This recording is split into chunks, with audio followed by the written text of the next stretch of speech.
الرحمن الرحیم وَأَمَّا بِنِعْمَةِ رَبِّكَ فَحَدِّثْ۔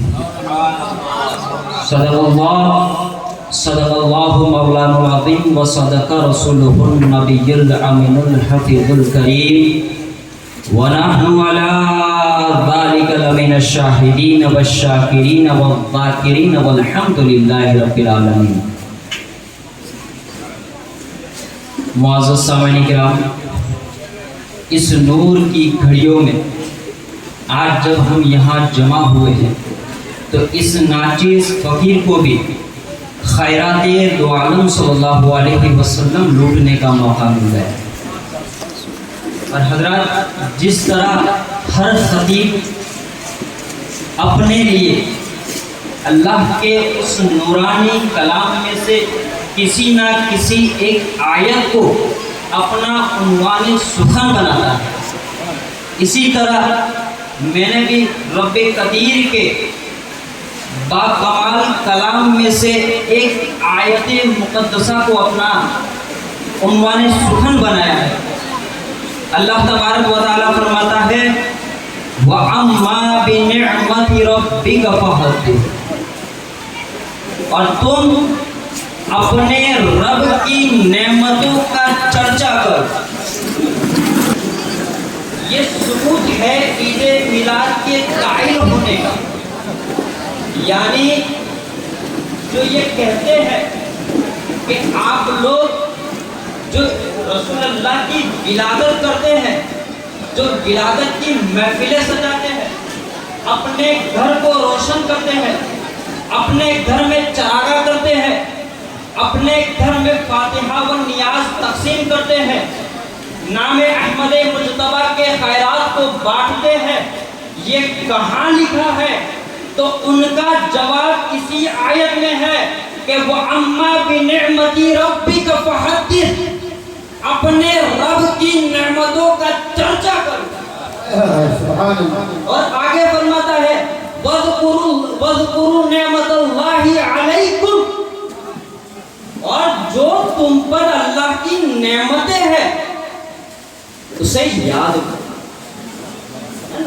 اللہ نے جو ہمیں نعمتیں دی ہے، جو ہمیں سانسیں دی ہے، جو ہمیں آزادی ہے، جو ہمیں نعمتیں دی ہے، ان نعمتوں کو ہمیں یاد کرنا۔ تو ان آیات مقدسہ سے یہ ظاہر ہوتا ہے کہ اللہ تبارک و تعالیٰ کی نعمتوں کا ذکر کرنا، اللہ کی نعمتوں کا چرچا کرنا، اللہ کی نعمتوں کو گیت گانا، یہ اللہ تبارک و تعالیٰ کی رضا اور خوشنودی کا ذریعہ ہے۔ اب اگر تمہیں خدا کی رضا چاہیے تو نام مصطفیٰ کی جو عظمت عامہ ہے، جو نعمت عظمیٰ ہے، جو تمام نعمتوں میں سب سے بڑھ کر نعمت ہے، اس نعمت کا ذکر کرنا ہوگا تو تمہیں خدا کی رحمت ملے گی، تمہیں خدا کی قربت ملے گی، تمہیں خدا کا فضل ملے گا۔ سبحان اللہ، سبحان اللہ، بے شک۔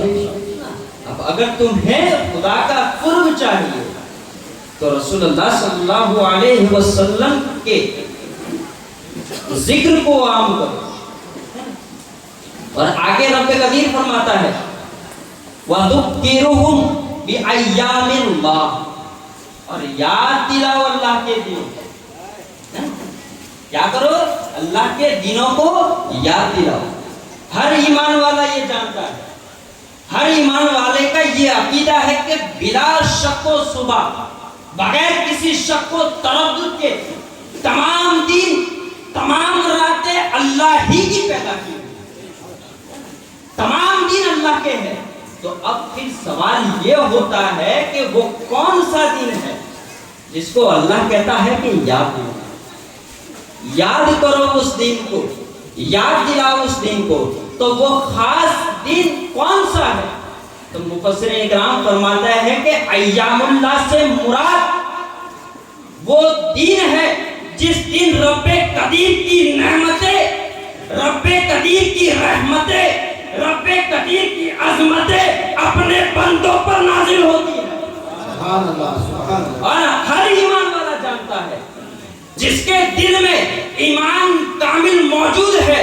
ہر چھوٹے سے 5 سال کے بچے سے لے کر 55 سال کے چچا تک یہ جانتا ہے کہ میرے رب قدیر کی نعمتوں میں جو سب سے عظیم نعمت ہے وہ احمد مجتبیٰ محمد مصطفیٰ ہے.